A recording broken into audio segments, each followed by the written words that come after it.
Ce faceți voi acolo? Ce e aia pe care o ai în mână? O pensulă.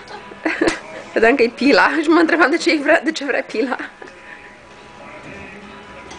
I-a arătat cum poate să se joace cu ea? Cum poate să pună și ea make-up pe față?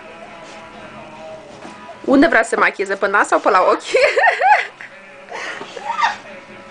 Cred că pe nas.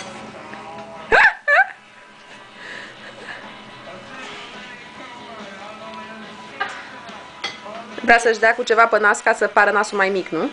Da. Ah. Monstru.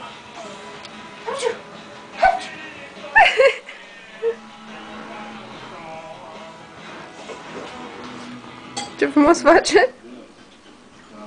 Iar mișcotești cu pensula aia?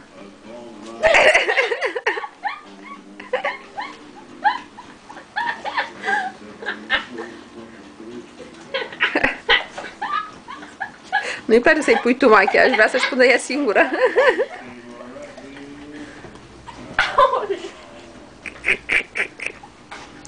Mișto.